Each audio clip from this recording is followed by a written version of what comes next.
TNPSC aptitude question number 36.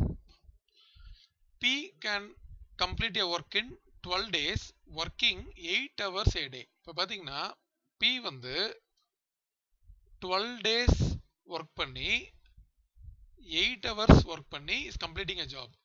அப்போ நம்ம 1 by P அப்படின்னு எழுதணும்னா இப்போ நான் 1 by 12 போட்டேன்னா இது வந்து job done in 1 day. இப்போ இது எல்லாத்தையும் ஹவரா கன்வெர்ட் பண்ணும்போது இந்த இடத்துல இன்டூ 8 போட்டுருணும். ஓகேங்களா? அப்போ 1 by P equal to 1 by 96.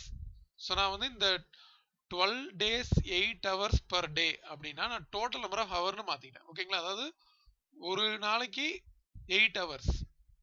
அப்போ 12 டேஸ்க்கு என்ன ஆகும்? 8 into 12. அதுதான் நான் இங்க மல்டிப்ளை பண்ணியிருக்கேன். இப்போ அடுத்தது Q can complete the same work in 8 days working 10 hours a day னா 1 by Q equal to 1 by எத்தனை டேஸ் இருக்கு 8 ஆனா into 10 போடணும். நான் டோட்டலா ஹவரா கன்வெர்ட் பண்ணிட்டேன். அப்போ 1 by Q equal to 1 by 80. இப்போ both working together working 8 hours a day ன்னு கொடுத்திருக்காங்க. அப்போ both working together அப்படின்னா 1 by P plus 1 by Q. அப்ப என்ன ஆகும் 1 by 96 plus 1 by 80. இதுல இருந்து நம்ம 16 காமனா எடுத்துடலாம். 1 by 16 காமனா எடுத்தோம்னா 1 by 6 plus 1 by 5 வரும்.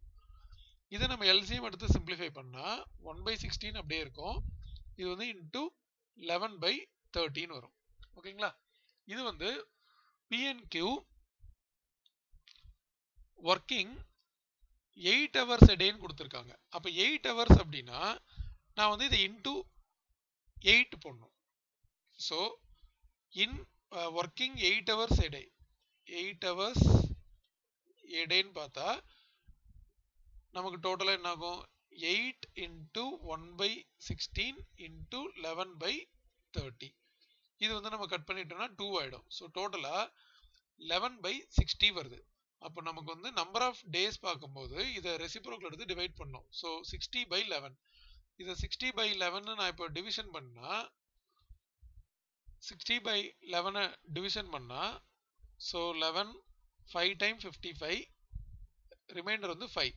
ஸோ இதை வந்து நம்ம கோஷன்ட் ரிமைண்டர் பை டிவைசர் ஃபார்ம்ல எழுதுவோம். ஸோ கோஷன்ட் இது வந்து Q, இது ரிமைண்டர், இது டிவைசர். So 5 by 11.